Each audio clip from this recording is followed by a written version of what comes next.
ഇന്ന് നാം കാണാൻ പോകുന്നത് ഭോജ്നാഥ് ക്ഷേത്രമാണ്. ഭോപ്പാലിന് സമീപമുള്ള ഈ പുരാതന ശിവക്ഷേത്രം വളരെ പ്രത്യേകതകളുള്ള ഒരു സ്ഥലമാണ്. Welcome back to Ketlan Crafts. എല്ലാവർക്കും ചാനലിലേക്ക് സ്വാഗതം. ആദ്യമായിട്ട് അവസാനം വരെ കാണണം. മനോഹരമായ ക്ഷേത്രത്തെക്കുറിച്ച് നമുക്ക് കൂടുതൽ അറിയാം.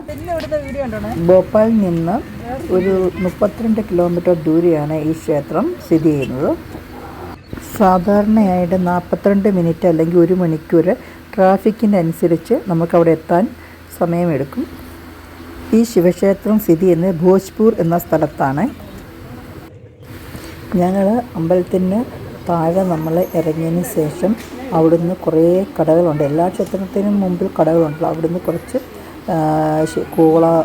കൂളത്തിൻ്റെ ഇലകളൊക്കെ ഭഗവാനെ ശിവലിംഗത്തെ അർപ്പിക്കാൻ വേണ്ടി മേടിച്ചുകൊണ്ട് വന്നിരുന്നു.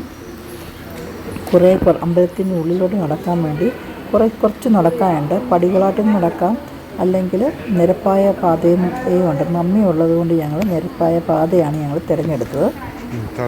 നമുക്ക് ഈ ക്ഷേത്രത്തിൻ്റെ ചെറിയൊരു സ്റ്റോറി ഉണ്ട്, കേട്ടാലോ.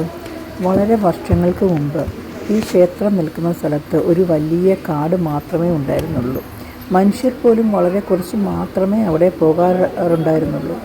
ആ സമയത്ത് ആ ഗ്രാമത്തിൽ ഒരു സാധാരണ മനുഷ്യൻ ജീവിച്ചിരുന്നു. അവൻ്റെ ജീവിതം പ്രശ്നങ്ങളാൽ നിറഞ്ഞതായിരുന്നു.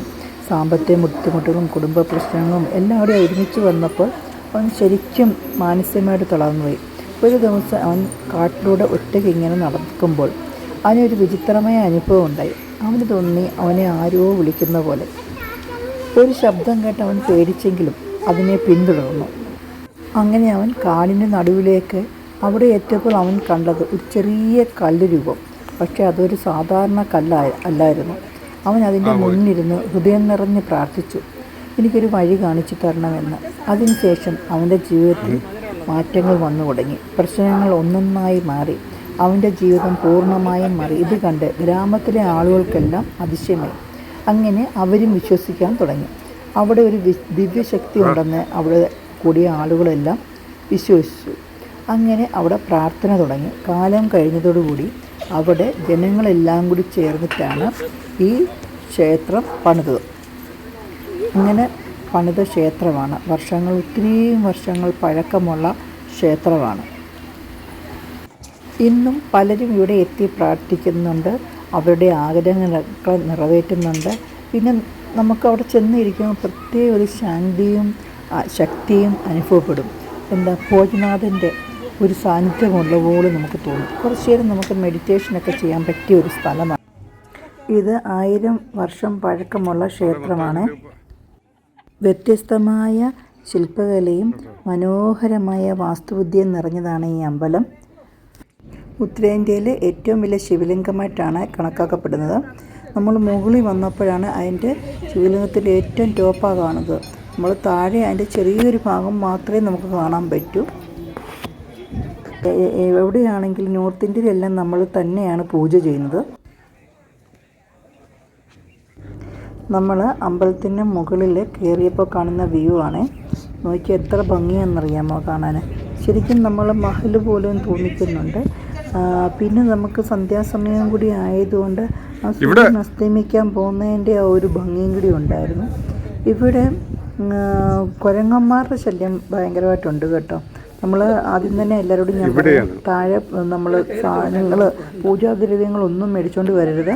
മുകളിൽ വരുമ്പോൾ തന്നെ കുരങ്ങന്മാർ നമ്മൾ ദേഹത്ത് കയറിയത് തട്ടിക്കൊണ്ട് പോകുന്നുണ്ട്. അതൊന്നും എല്ലാവരും ശ്രദ്ധിക്കണം. റെഡ് കളറുണ്ട്.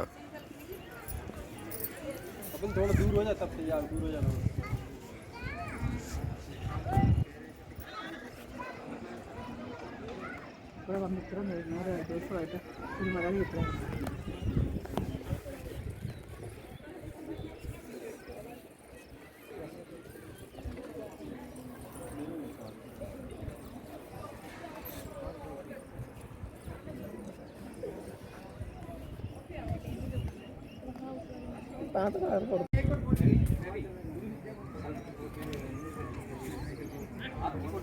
കൊച്ചു തന്നെ പഠിപ്പിച്ചു കൊണ്ടിരുന്നത്.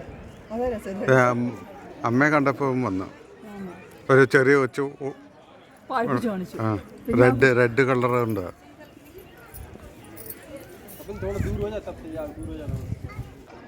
ഭോപ്പാലിൽ വരുന്നവർ എല്ലാവരും ഭോജ്നാഥിനെ കാണാതെ പോകരുത്.